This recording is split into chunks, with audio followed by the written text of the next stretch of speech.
এখন প্রায় প্রত্যেকেরই ফোনে ডেটা ইউজ নোটিফিকেশান শো হচ্ছে না। এর জন্য হয়তো আপনারা ইউটিউবে অনেক ভিডিও দেখেছেন, অনেকে অনেক থার্ড পার্টি অ্যাপস ডাউনলোড করার জন্য বলেছে, আপনারা ডাউনলোডও করেছেন কিন্তু তাতে কোনো কাজ হয়নি। তো আমি এখানে কোনো থার্ড পার্টি অ্যাপস ডাউনলোড করা ছাড়াই আপনাদের ফোনের সেটিংয়ের মাধ্যমেই খুবই সহজে সেই নোটিফিকেশন শো করিয়ে দেখাবো প্রমাণস্বরূপ। তো আপনারা প্রথম থেকে শেষ পর্যন্ত ভিডিওটি দেখুন। আর ভিডিওটি শুরু করার আগে বলে রাখি, আমি সৃজা আর আপনারা দেখছেন এসকে হেল্প ভিডিও। তো চলুন ভিডিওটি শুরু করা যাক। তো প্রথমেই আপনারা আপনাদের ফোনের সেটিংটি ওপেন করে নেবেন। এরপরে আপনারা এখানে যে নোটিফিকেশন বলে অপশানটি আছে সেই নোটিফিকেশন অপশানে আপনারা ক্লিক করবেন। এই যে আপনারা দেখতে পাচ্ছেন এখানে নোটিফিকেশন অ্যান্ড কন্ট্রোল সেন্টার, এই নোটিফিকেশনে ক্লিক করবেন।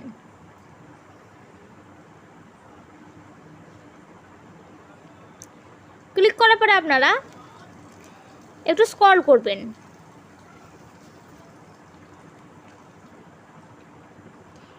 এই যে এখানে কন্ট্রোল সেন্টার স্টাইল বলে লেখা আছে, এখানে আপনারা ক্লিক করবেন।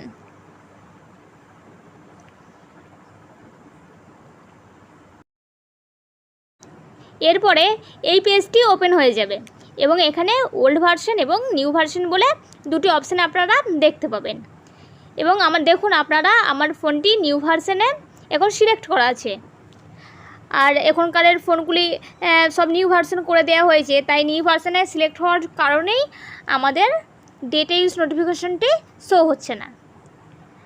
তো আপনারা এখন একবার চেক করে নিন, দেখে নিন আমার ফোনে এখনও পর্যন্ত কোনো ডেটা ইউজ নোটিফিকেশন শো হচ্ছে না, কারণ আমার ফোনটি নিউ ভার্সনে আছে। তো চলুন আপনারা দেখে নিন একবার। এই দেখুন আমার ফোনে কোনো ডেটা ইউজ নোটিফিকেশন এখনও পর্যন্ত শো হচ্ছে না, কারণ এটি নিউ ভার্সনে আছে বলে। তো আমি এখন এই উপরে যে ওল্ড ভার্সন আছে এটি আমি সিলেক্ট করে দেব। এই ওল্ড ভার্সন সিলেক্ট করে দিলাম। এখন আপনারা দেখে নিন ডেটা ইউজ নোটিফিকেশন শো হয়ে গেছে। এই দেখুন এখানে ডেটা ইউজ নোটিফিকেশনটি শো হয়ে গেছে।